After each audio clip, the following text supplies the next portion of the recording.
So, welcome, founders. As I said before, happy Friday. We are so excited today to be talking about SPATE. We know that about a month back, you all got that exciting email about the partnership. Well, now we get to find out a little bit more about what that means for you all as BTFS founders. So, I don't want to waste too much time, but I do want to introduce you all to Hannah McLean. Hannah is the account executive at SPATE, which is the artificial intelligence trends platform for beauty and wellness.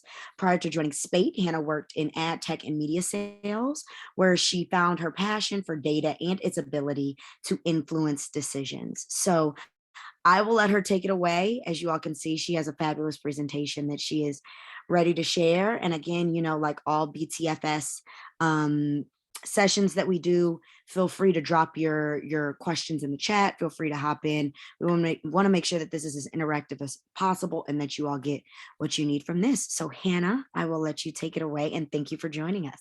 Thank you, Blake. I really appreciate it, and I'm excited to be here today. Like Blake mentioned, we started this partnership about a month ago, but it was in the works, I would say, for 6 months before that. So we're really excited to be a part of it and to work with all of you. Before we jump in, I just want to let you know that I'm happy to answer questions on the spot. If you want to jump in, I just want to make this really conversational. So feel free to stop me at any point or put questions in the chat. And a little background on SPATE before we get into the fun stuff and looking at what's next in beauty, what trends are there. I just wanted to call out that SPATE was founded by two employees who used to work together at Google. And they started to notice that there's really this sort of trend pattern that you can see across Google searches, because we think about human behavior, right? We think about ourselves. If you're wanting to buy a new hair care product or something in skincare or makeup, or even within wellness, usually you turn to Google and you start asking questions. You start asking certain questions you might want to solve for your skin, or maybe you want a new ingredient. And that really starts to show a behavior among consumers. And what that means for you as founders is it's something that you can take and make sure you're in a market that is not only trend forward thinking, but you're using it to kind of tweak maybe your marketing or what you're saying about your products, using words that are aligning with what consumers are using or what ingredients and where they're at today. And why Google is so important is because it's very much telling us what's top of mind, but it's also anonymous. So it's really getting honest. As you can see here with these search results, you see people are searching for things like, how do I know if I have anxiety, coronavirus, bed bugs? These are all very personal searches, which is great for us because it means people aren't hiding, or they're not hiding away from themselves. They're really showcasing what they want and what they want out of a product. Any questions so far as I dive in? Okay, awesome. So we have about 20 billion of these search signals, and we're across the US alone. We're in the US market, South Korea, France, and soon to be Japan. And we take about 20 billion search signals. We run them through machine learning. It's just a fancy way of saying we're using algorithms to see what's speeding up, what's slowing down. And then we're showcasing which trends are top of mind for consumers and kind of answering three big questions. Before I get into that, though, I wanted to really show you where search data fits in. I'm sure a lot of you use social media data or survey data, blog, news, which is really your awareness or consideration set, where search data is kind of this mid-funnel data set that's showing you what's the intent behind the consumer and how does that tie to sales. So there's about a 70% correlation between the two. So this is really important to knowing, how do I increase sales? How do I make sure I'm, again, using language that resonates well with the consumer? So I wanted to show here, these are specific questions to skincare. I know not everyone works in skincare, and I'm happy to go over the other categories we cover or dive into those sections, but I wanted to show you how the data could really be used so you can understand from a use case perspective. The three big questions we answer that are more the broad questions are, one, what's that next big trend in beauty or wellness? So we're looking at what are the past 3 years of search data, and then what's that 12-month prediction?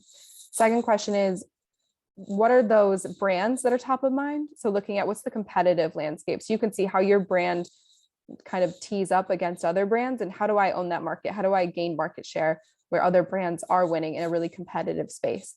Third question is, what are those top related searches? So something like ingredients or concerns or benefits, and how do I use that language to cater to the consumer?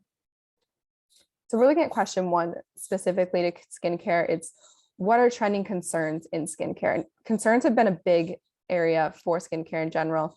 You think about people are looking for eczema treatment or hyperpigmentation. We think about a brand like Topicals, which has done so well because they are very much skincare concern driven. And a lot of areas are like that right now. People really want to solve what's going on, and they have Google at their fingertips to look more and more on what brands can I use, or they're using TikTok even to see how do I get that specific ingredient to help with a problem on my skin. If we start here, this is really showing, we put our data into 6 clusters, right? So we look at what's rising on the top, those are the top 3 here, and what's declining. The top 3 are sustained risers, seasonal risers, and rising stars. And what does that mean? It means sustained risers and seasonal risers, these are trends that really have seen sustained growth, whereas a rising star is a trend that has really strong growth in a short period of time. And then you see the opposite with decliners here. It's important to note what's declining too, because it's showing us where the consumer might be shifting away from. And I think of like a term like acne. Consumers used to just search for acne, and now they're searching for more fungal acne or cystic acne, or even white spots. So something that's more specific to what they're actually looking for. Let's go in. We also have what we call trend stats. So we'll always give you these statistics with every single trend. I actually want to show this to you in the dashboard. So when I refer to our dashboard, this is what I mean. This is what it looks like. And if you're a paid partner with Brain Trust Founder Studio, then you will get access to this. So reach out to Jenny and let her know. And once I get your email, I can get you a login to this tool. And what I mean by looking at the different stats, if we click into a section like category trends here, and we want to see beauty and then skincare. And what we were looking at before are face concerns, right? We want to see what's next in face concerns. And if I click maybe early stage trends, you can see that people are really specific with what they're looking for. Like if I click here, acne has been declining at 10% year over year, whereas something like melanated skin or skin microbiome, or you even see like sweat bumps or face inflammation are all growing year over year by a pretty steady amount. So if we click into one of these, like let's click into skin microbiome, what we show you on each trend page are what are those benchmarks, or how do I look at this trend in comparison to the category I'm in? So we're looking at skin microbiome. It's a very low volume trend, meaning within face concerns, 2,000 searches per month is pretty low volume. So it's not there yet. It's not super mainstream, but it has been growing at 26% year over year. And it's going to continue to grow in the next 12 months at 12%. And see the purple line is the prediction. The black line is the historical data. And I want to see check the chat. Are there any questions so far, or things I can clarify as we go through this? No? Okay. So the second box here, this is showing you how competitive the space is. I think this is really important because, as you all know, it's not easy being a founder. It's not easy coming out with a new brand in such a competitive space. So it's really important to note, where can I fill in the gaps for the consumer? And you can see the skin microbiome, there's really no competition going on there, meaning there's not really brands being searched for with this specific trend. So it's a great space to come in and be that brand that consumers think of. The third bucket here is who are the market leaders. It obviously in this one, because there's not really brand competition, there won't be one market leader. But what I think of market leader, I think of like CeraVe is really owning the space from a volume perspective within skincare overall. So they would be a, so to speak, market leader. The third competitive benchmark we measure is how likely is this trend to last.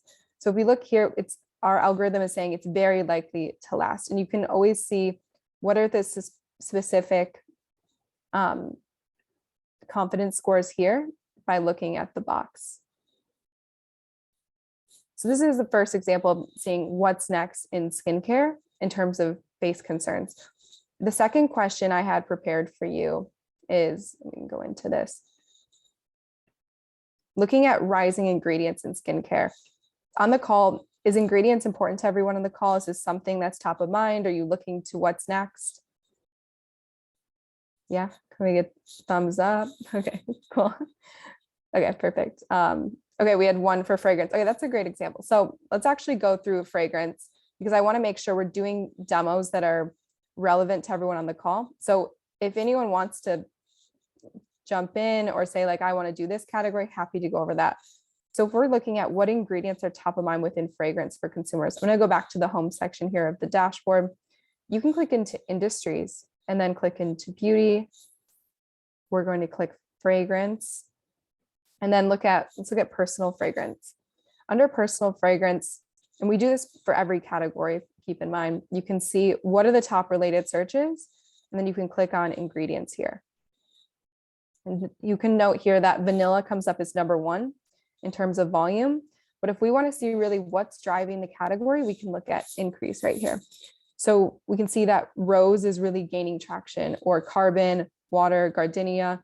And then if you want to take it a step further to see what's the why behind these search queries, you can click here to understand, okay, is this more brand driven or is it a specific ingredient consumers are looking for? Another group filter we have in here is scent. So you're able to see what scents are being searched for as well. You can see the term like sweet. You can download this entire list and then you could use it to, maybe you're looking between a few different ingredients and moving forward with one versus the other, or maybe you have all of these ingredients within one perfume, but you want to know which one should I talk about from a marketing standpoint, which would be really helpful. And the same goes for other categories as well. It's just helping you use data to narrow down, frankly, a category that you already know a lot about, but making sure it's catering to what the consumer is looking for and that you're highlighting things that are trending. I think there's a couple questions. Or someone said go into nails too. Okay, we can go to nails for the next use case. So a third use case I wanted to highlight is how brands compete in the space and how you can use that to look at competitive benchmarking. So if we go back to the beauty category here, and Keith, did you have a question? No, okay, cool. So if we click under nails, and let's look at nail products. Nails has been a booming category, I'm sure as a lot of you know. And if we click into the brand section here, we can see that OPI wins from a volume perspective. They get about 780.5 thousand searches per month. But if we look at increase or year over year is really interesting. This is showing smaller brands that are gaining traction, that are stealing market share from others, and who are coming into the space and really becoming a player within search, which ultimately means they're becoming a player within the sales space. You can see like Gel-X Nails here, or Cirque, or Nail Boo. You can click into any of these brand pages then to see how they're being searched for and what are consumers searching for with your competitors. So it's really giving you that advantage to look at what's going on with the competition and how do I make sure I'm either mimicking something my competitor is doing well or steering clear of something that they're not doing well in the marketplace. So you can see here, this is the, let me go back to this. The zoom bar always blocks it. This is Nail Boo right here.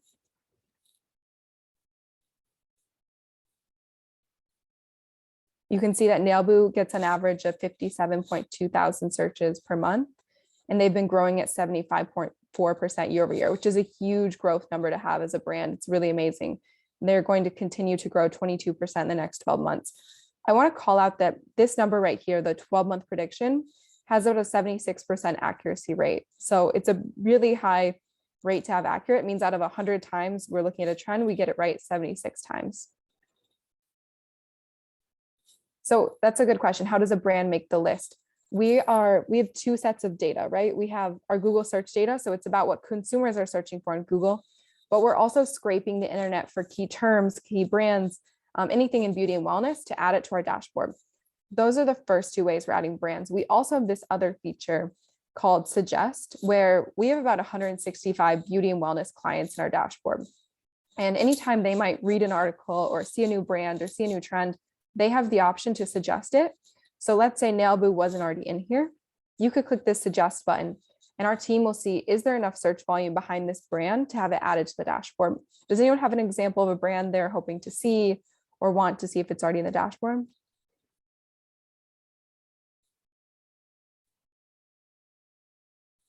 No, okay. Oh, undefined beauty, it looks like. So I'm gonna put that in there. So undefined beauty is in here. You can see we add brands that even have a really small search volume. It's at about 1.8 thousand per month. There's not really a lot of data to support this right now, but that's because it is something that's growing, but it hasn't seen a lot of traction on search yet. Go Dorian, I saw that in the chat. But you can see these are the top search queries for the brand. So I would say SPATE doesn't really, I see another question here. For Brigio. Yeah, actually, is Brigio a client that someone works with? She's not one of our founders, but she is a Black founder. Oh yeah, I actually just met with them on Monday. So they're doing a trial. Great. Yeah, she's the one. Fantastic. Yeah, she's wonderful. I met with her and then a few of her team members. So it's funny enough, I was like, oh, I just spoke with them. But they're looking at the dashboard and thinking of using it as well. Hair care, yes. Thank you for all the questions here. Someone wanted to look at boy smells for fragrance too. I'm happy to do that. Before we move on to that question, are there any other questions on what a brand page means or what we're looking at here? No, okay. I do want to point out, and it's good to show with a larger brand like Brigio, as you can see here that we do a product section too. So when a brand gets to that point, when consumers start searching for their products, we actually have a whole product section broken out. So a brand can vet what products are more top of mind for consumers, which ones are doing well. How do I know what they're saying about my products so I can keep on doing things that really resonate with them? Or how do I steer clear of things that maybe are not working well with the consumer? Okay, but if we want to go into boy smells, so actually this would be a good example. So we can look at boy smells because I know this has been a trending topic. Do you want to look at boy smells the brand or boy smells under fragrance? I'm guessing the brand. So pulling up boy smells here. And what I want to show you in this section is this is another brand. We have this really great feature called watch list. So I'm going to click add to watch list. I'm going to click new watch list here and let's call it fragrance. So now what I'm going to do, I'm going to go into my watch list section here. And I'm going to go into the fragrance one I just created. Is there a brand you'd like to see next to boy smells? Like we could put Le Labo next to this, or you want to put me in the chat. This section allows you to look at brands or trends side by side. So you can keep your work saved. So you can go into the dashboard each time and you can keep building upon this. Or maybe you want to create a new one. Maybe you're working on a new project or a new product launch, or maybe you just want to pivot how you're talking about an existing product and you're looking at other brands. It really gives you I guess, a customized dashboard within SPATE.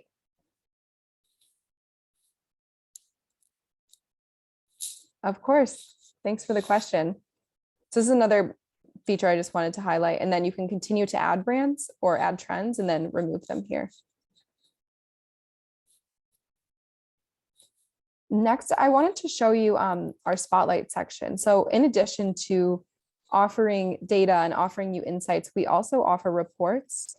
These are all put together by our content team. They're really great reports, really insightful. We just did one called the 2022 Year in Review report, looking at how did 2022 trends do? What did we get right? What trends did we predict at the beginning of 2022? And how did the year kind of net out? We also offer this monthly beauty tracker. And this is an interactive report that we have where you can see how is the beauty space doing from a high level perspective. And what we're looking at here is how is everything doing in comparison to, I'll go down here, November 2022 compared to November 2021. Keep in mind, we'll always update this data within the first week of each new month. So in January, it will show how does December 2022 do to December 2021, and then so on. And what this is showing you is what's maybe increased in popularity with hair combs have increased where shampoo is decreased in popularity. Again, this is all based on search data. So it's noting what's being searched for more or less than last year. After looking at more of a high level here, you can see in perfume, like perfume has increased, pheromone perfume, whereas things like candles have decreased. You can go down and we actually do a deep dive for each category. So you can see how are hair mask products doing compared to last year? Is the gray bar here versus purple? Or maybe you want to look at skincare and see the lip care category has really just been taking off this year. And then makeup here. And fragrance lastly. See home fragrance accessories. So it really gives you a nice view of maybe what's changed since last year. How are the different 4 major beauty categories doing, and how do I take that information and use it to what I'm working on? Any questions?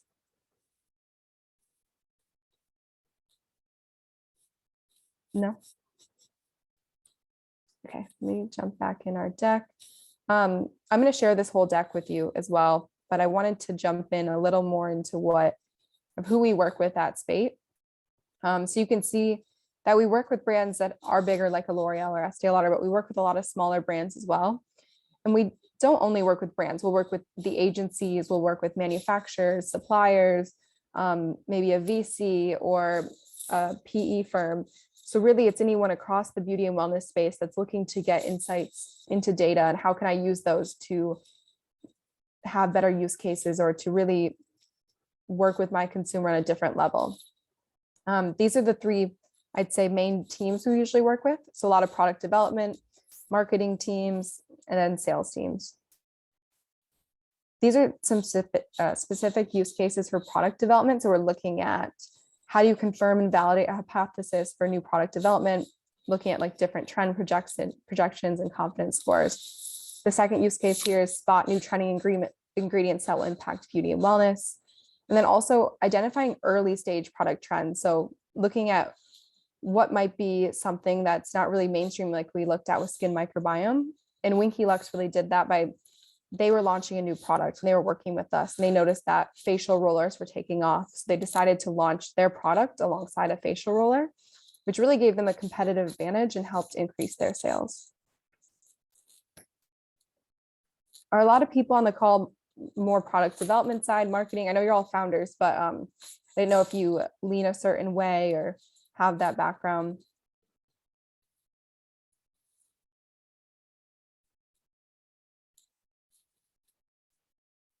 Product dev. Okay, cool. And you guys can talk too. Okay, so it sounds like a combination. So I also put together some marketing use cases as well. You can see I just talked about the Winky Lux example here.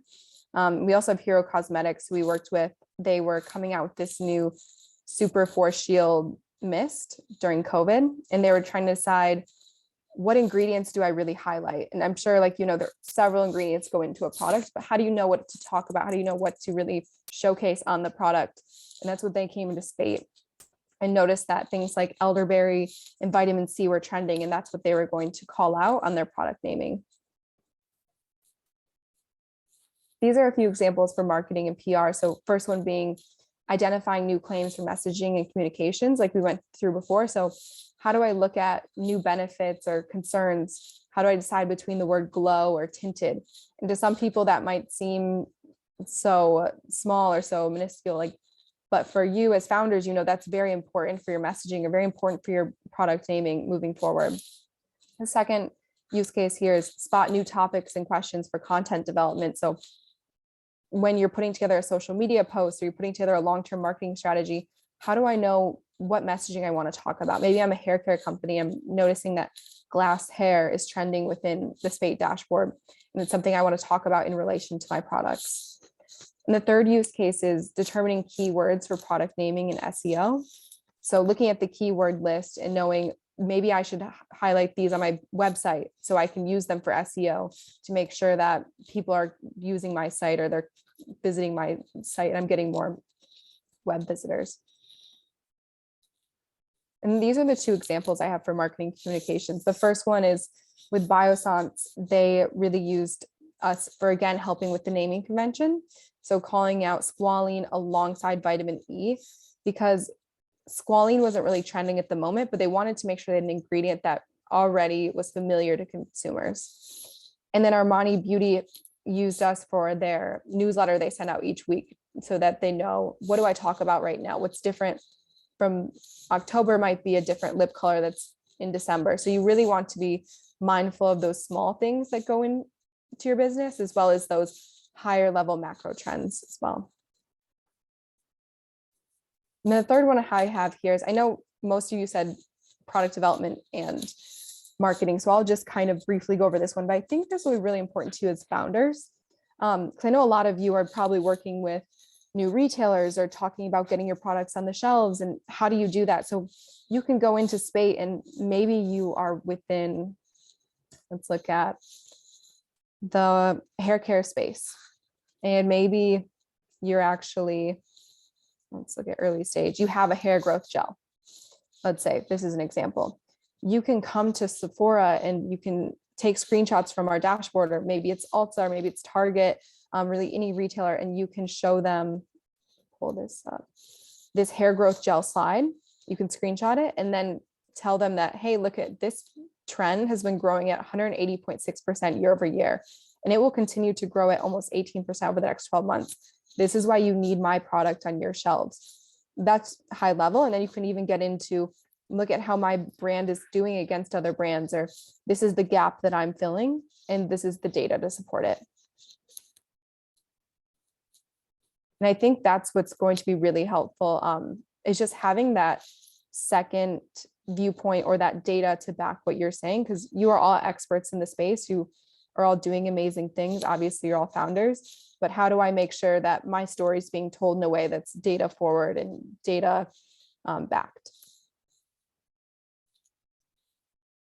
Thanks for all the feedback. Any questions in this section? I know this is an important part.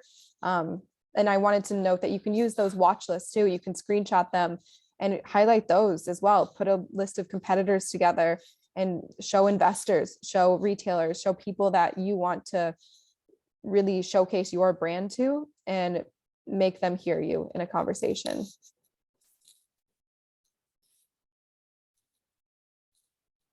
So I left some room for Q&A at the end, and I really wanted to use this time to go over questions in the dashboard or go through a specific use case you might want more information on. Looks like Ariel, you have your hand raised if you want to ask a question. Hi, yes. Hi. Thanks so much for the info.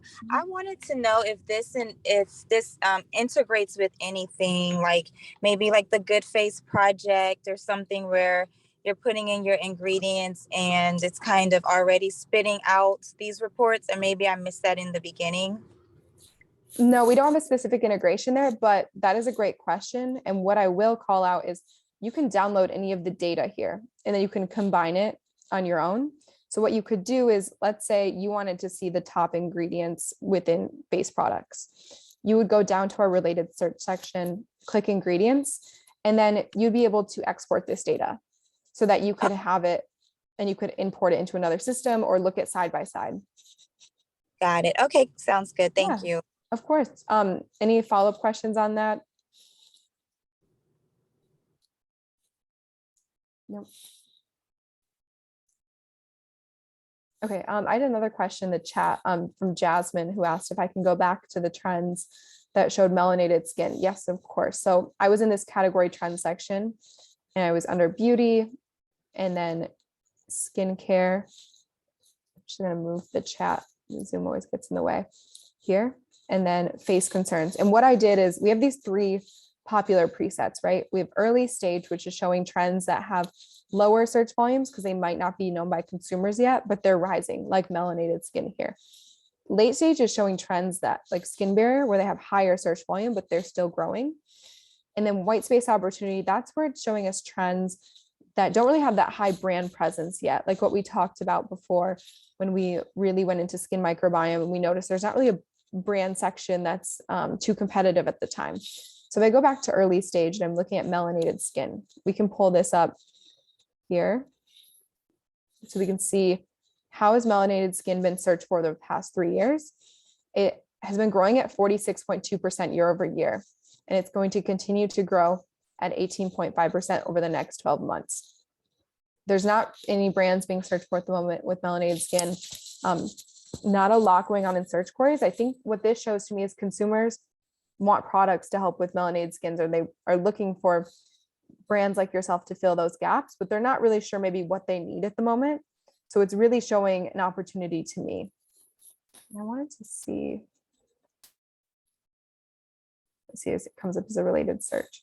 It doesn't at the moment, but we also have an option to look at anything as a related search usually and how it goes with other brands.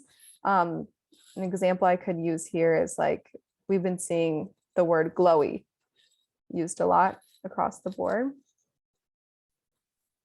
We can actually, maybe we'll just put in, I want to show you an example. Okay, let's pull up the term hydrating. And then did that help answer the question for melanated? Any follow-up questions before I go into this? Hi, yes, thank you. Mhm. This did. That's what I was trying to do. It's just trying to figure out like where to go with it, and then trying to also see like what you were saying before, like, is there a way to kind of build like maybe a connection between like melanated skin and acne, melanated skin and, you know, dark spots or what have you, when you're kind of doing this, maybe similar to like when I'm looking at like Google Trends or things like Mhm. that. No, it's a great question. We also have, I want to show you, if I go back into our industry section, which is giving more of that high level look into a specific industry. We could look at, let's just look at skincare overall. We have skin tones too. So if you ever want to see like what people are searching for alongside a skin tone as well and see what comes up. I think that's helping you get more specific into what concerns consumers are looking for with a specific skin tone here. Then you can see all the search queries here and see what story that's telling to you as well. Okay, that's perfect. I'm actually going to write down how you got there. Thank Yeah. you. Yeah, of course. Yeah. And you can do this at every level. So maybe you want to look at face concerns and you want to look at acne, like you were saying, and then you just want to look at how's acne being searched for with different skin tones. And you can see black skin plus acne here. So it'll give you all the search queries. That's perfect. Thank you. Of And I course. think someone just asked in the chat again about just doing it one more time about how you got there. Yeah, about how I got to the skin tone filter. I don't know. Dorian just asked, can you Dorian? demo that again so we know how to get there? Dorian, would you mind being a little more specific about which area you want me to go into again?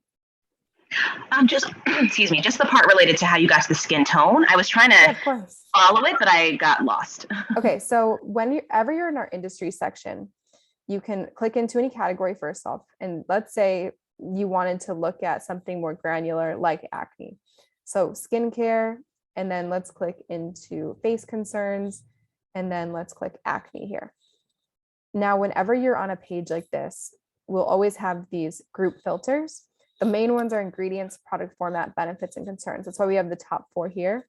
But then if you want to look at skin tone, and there's a lot here, so I think these are all great to look at. Like questions are a really great grouping because it's helping you understand what the consumer still doesn't understand or what they still want to be solved. If I go into skin tones here, that's where you can see skin tone plus acne condition. And then if you click into it, that's where it's giving you the actual search queries, which gives you the why behind something and why it's being searched for. Is that helpful? Yes, thank you. Very Okay, helpful. great. And I wanted to call it that we do have these onboarding videos too. So for whoever is getting a login to the tool and you're going to start using it, I'm happy obviously to set up more time if you have questions or email me directly. But we have these onboarding videos that are really great too. And it's actually our team members going in and going through examples like I am today and going into the dashboard as they have a video next to it. So it really takes you through how to discover new trends or searching a specific trend here and even exploring competition on the brand pages.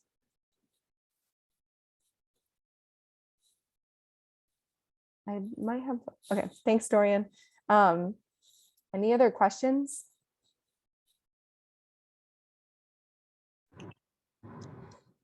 Yeah, I was just wondering, do you guys have a scalp care subcategory of hair care? We I know do. sometimes people do and sometimes they don't. Yes, scalp care is a huge area right now. So we Yeah. have it under two areas. So it's either under hair concerns, which would be Okay. scalp concerns, and that actually Oh, gets 1.2 million searches per month. Or you can look under hair care products, and we have specific hair and scalp treatments in here. awesome. Yep. Okay. That's my sweet spot. Okay. Yeah. Thank you. Yep. And it's actually continuing to grow at 1.8% year over year, which is big for a trend this big at 4.1 million searches per year. Because Yeah. I would say when you're looking at the growth rate of year over year, keep in mind if this number is bigger, if the volume is larger, it's usually going to be a smaller year over year growth, because if you're already at 4.1 million searches per month, that's super high. Like that's a really high search volume. Uh-huh. And then you can go in to see what are the top subcategories within the scalp treatment space. It's constantly growing. Like this is so many. Here, I can keep going. Very cool. Mhm. Yeah, it's Awesome. really interesting. I love this. Okay, cool. Thank you. Of course.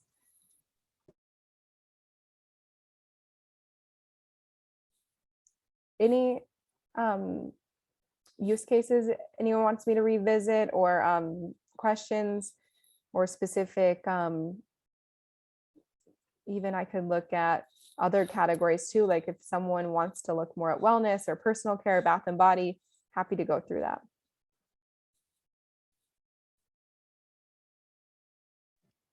I'm sorry. You may have already gone over this, so I apologize if you have. In terms of like the actual charts, I saw when you were talking about retail opportunity, and the data that you can use from that. Are there, like, when you combine segments, like if I'm combining scalp treatment with, I don't know, skincare, I don't know, does it also combine the information in the charts and the graphs? No, Just it does not. So what you'd have to do is maybe you wanted to combine scalp treatment with skincare. You could go into each section, like maybe you just want to look at face products, download this list. Maybe you want to look at concerns related to face products, you'd export, and then you could export a scalp concern list too. okay, got it. Okay, well, Mhm. thank you. Yeah, of course. But we really encourage everyone to take screenshots of the dashboard, put it in your presentation if you're working on something, or even if you're working on a social media post and you want to include that, hey, my product's trending, like look at the SPATE data to back it. We are happy to have you put anything out there. And if you have questions about how to source the data or how to cite it, please feel free to reach out and I'm happy to help. Bath and body would be great. Okay, I will jump into bath and body example for a second. So bath and body has been huge, as I'm sure you all know. This is under our personal care section, which we have a lot under personal care. We have health care, piercing and tattoos, feminine care, bath and body, grooming, oral care, masculine care, and vision care. So if I click on bath and body, and let's look at body care products, we can see what's early stage, like a shower foam, meaning again, it has lower search volume, but it's continuing to grow, or a body gel, which is interesting because we're seeing that hair gel take off right now too. So maybe that's a trend, a macro trend across the board. We see like feet spray or body shimmer oil. Late stage, we're seeing trends like stretch mark oil, antifungal cream, foot detox pads. So these are all a bit mainstream, but they're still trending. And then white space opportunities we're seeing are like spa retreat or foot scrubber, calamine lotion, meaning there's not really a brand who's owning the space yet. So this is, I'd say, the high level, what's next in body care. And then if you want to see what's more the nitty gritty, what are the brands that are being searched for? What are the related searches? We click into bath and body under industries. And we could even look at deodorant has been really interesting too. So seeing what ingredients do consumers care about with deodorant, what's rising. They're looking for iron here. They're looking for crystal. This is related to meat sweat. So just make sure you always click into the search queries to really understand what's going on. It looks like we have a question from Dr. Natalie King and Dorian. So Natalie, if you want to go first, I'd be happy to take a question. Awesome. Thanks so much. And feel free to call me Natalie. Okay. No worries. I kind of missed the top part of the call, and thanks for going through this. It's really exciting. Question about how you guys track, I guess, sort of the volatility within the trend. So for instance, it sounds like most of us on the call are product developers to a certain degree. Mhm. So say we're picking a trend today, and as we know, product development takes a little while. Do you know, like within a trend, how likely that trend is going to continue in the upward direction versus, Yes, by the time we launch the product, it's no longer interesting? that is a great question. So we'll just keep it cohesive. I'll go back into deodorant. Like let's say we're looking at cream deodorant here. And you can look at this for ingredients as well. If you want to track a specific ingredient, I know ingredients have a lot of seasonality to them. What I would look at as a product developer is, okay, how has this trend been searched for over the past 3 years? We're seeing it's a pretty steady uptick, and it's very likely it's going to last. So I would always check our confidence score. That's the best answer here. Natalie, did you have a question or follow up on this? No, sorry, I Okay. hadn't lowered my hand yet. Okay, cool.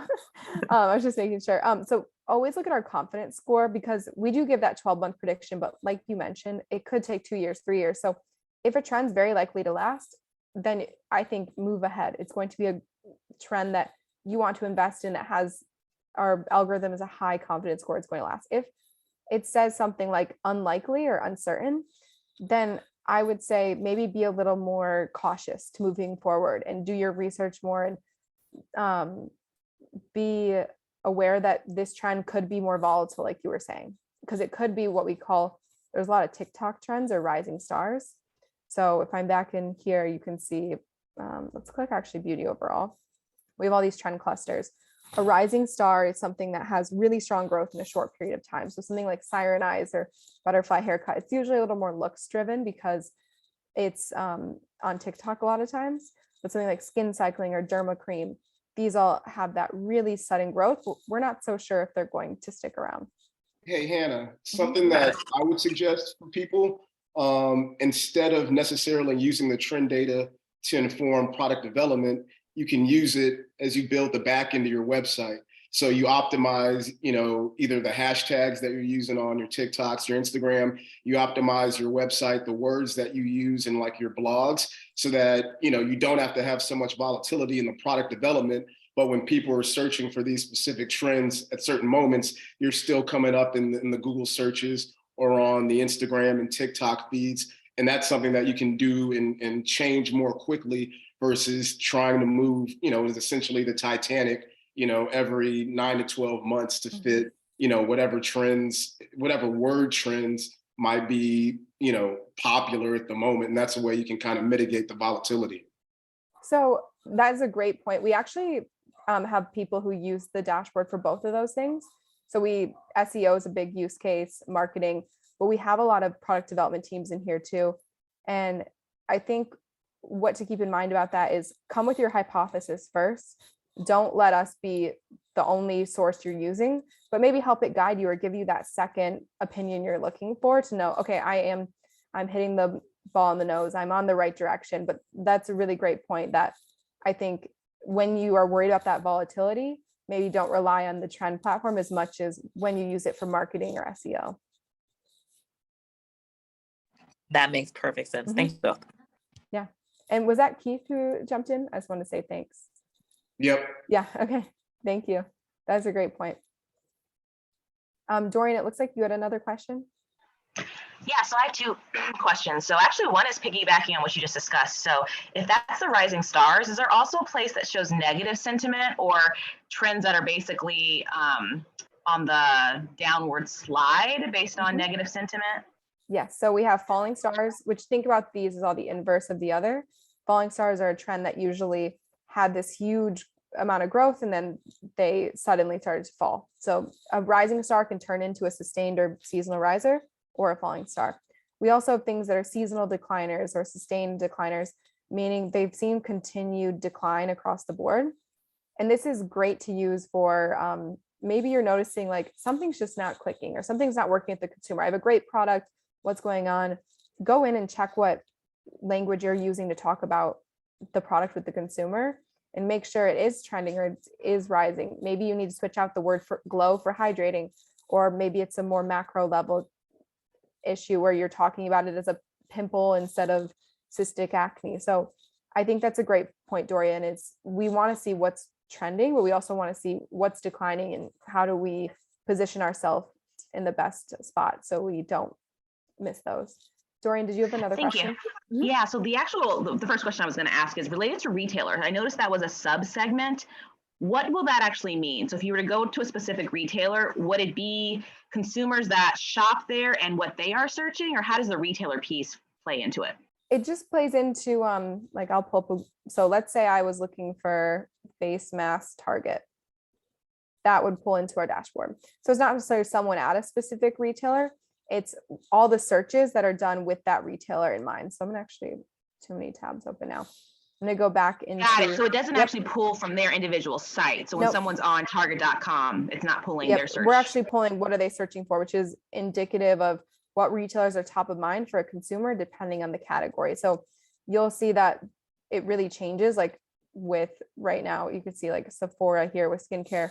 What are people searching for skincare plus Sephora? Or maybe it's different for hair or fragrance, nails. Does that help? Does that make sense? Yes, thank you. Cool. Yeah, of course. Any other follow-up questions on that note?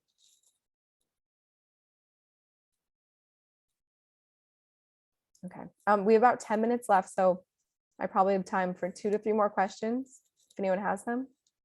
And I want to mention I'll be sharing this deck after with Blake. I think she'll be sending it out to all of you. And I'll be available if you have a question, reach out to Jenny or Blake, reach out to me directly. Happy to facilitate any of those.